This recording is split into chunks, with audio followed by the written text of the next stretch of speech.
T-Mobile wins big in the 2.5 gigahertz spectrum auction. North Carolina awards more than $200 million for broadband expansion. Starlink to bring better connectivity to the cruise line industry. Netflix and Disney Plus race to launch ad-supported services. And Amazon's big dollar production Rings of Power tries to one-up House of the Dragon. Those stories and more on This Week in the Broadband Universe. Hello everyone and welcome. I'm Craig Corbin. No surprise that T-Mobile took home the lion's share of spectrum licenses in the recently completed 2.5 gigahertz auction.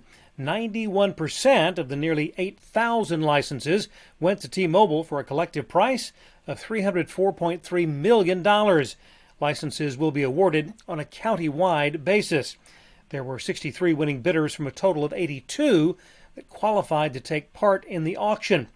In addition to T-Mobile, only one other winning bidder captured more than 100 licenses, the North American Catholic Educational Programming Foundation with 107. Total proceeds from the auction, nearly $428 million. Broadband access grants totaling more than $200 million have been awarded in the Tar Heel State. North Carolina's growing rural economies with access to technology, or GREAT program, has awarded $260 million in grants in the last 2 months.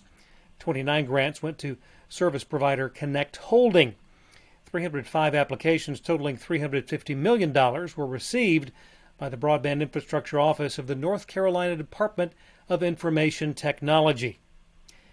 Slow internet connectivity while sailing the high seas may soon become a thing of the past. An announcement this week that Royal Caribbean, Celebrity Cruises, and Silver Sea Cruises fleets will soon have Starlink Wi-Fi. According to Jason Liberty, President and CEO of Royal Caribbean Group, the cruise line conducted a successful test of the service on their Freedom of the Seas ship. Plans are to deploy the Starlink technology on the entire fleet by the end of Q1 2023. This comes following the FCC's authorization earlier this year, allowing SpaceX to provide satellite internet to vehicles in motion. Word this week from the U.S. Department of the Treasury approving funds for 5 more states under the Coronavirus Capital Projects Fund, or CPF. Upwards of $408 million will target projects in Connecticut, Indiana, Nebraska, North Dakota, and Arkansas, with the goal of bringing high-speed internet to more than 90,000 homes and businesses. Labor Day festivities in Atlanta will feature a little something extra this year. Officials from Microsoft and the Communications Workers of America will kick off the Get Connected campaign, a partnership between the CWA and Microsoft, which came about as a result of a labor agreement back in June. It's a collaboration of technology skills education and adoption.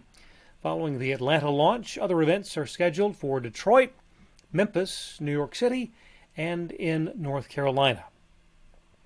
Gilbert, Arizona, a town located southeast of Phoenix, will soon be home to a brand new fiber optic cable manufacturing facility.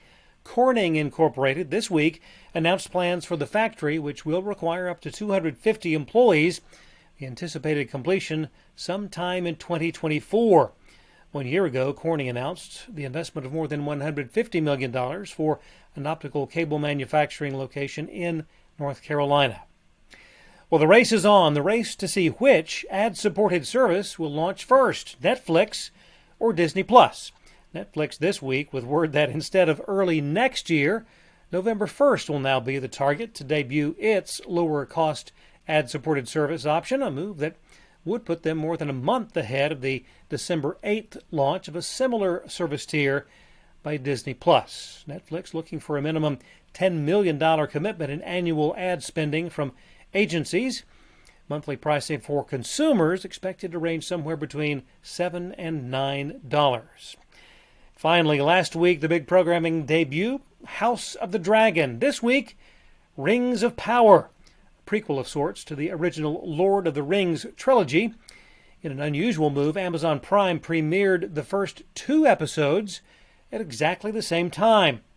Production for the 5-season series utilized the talents of 1,500 artists who created more than 9,500 visual effects at 20 VFX studios.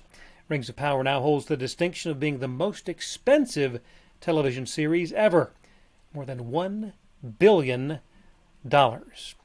I'm Craig Corbin. Thanks so much for watching This Week in the Broadband Universe. We'll see you next time.